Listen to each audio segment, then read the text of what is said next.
ഒരുപാട് നാളത്തെ ക്ഷീണം ഒറ്റയടിക്ക് തീർത്തിരിക്കുകയാണ് സൂര്യ. 300 കോടി ഗ്രോസ് പിന്നിട്ട് RJ ബാലാജി സൂര്യ ചിത്രം കറുപ്പ് അതിന്റെ മുന്നേറ്റം തുടരുകയാണ്.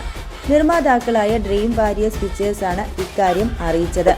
അങ്ങനെ കറുപ്പ് സൂര്യയുടെ കരിയറിലെ തന്നെ ആദ്യ 300 കോടി ചിത്രമെന്ന നേട്ടവും കൈവരിച്ചിരിക്കുന്നു. കറുപ്പിന് മുൻപ് സൂര്യയുടേതായി പുറത്തിറങ്ങിയ ഏറ്റവും കളക്ഷൻ നേടിയ ചിത്രം സിംഗം 2 ആയിരുന്നു. 124 കോടിയാണ് സിംഗം 2 അന്ന് കളക്ട് ചെയ്തത്.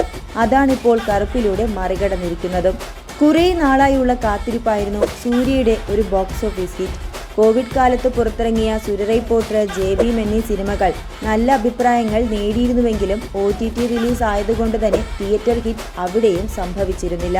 കേരളത്തിലും കറുപ്പ് ഗംഭീര കളക്ഷനാണ് നേടുന്നത്. മെയ് 15-നായിരുന്നു കറുപ്പിന്റെ റിലീസ്. ഇപ്പോൾ 3ാമത്തെ ആഴ്ചയിലേക്ക് സിനിമ കടക്കുമ്പോഴും നല്ല പ്രതികരണങ്ങൾ തന്നെയാണ് തിയേറ്ററിൽ നിന്ന് ലഭിച്ചു വരുന്നതും.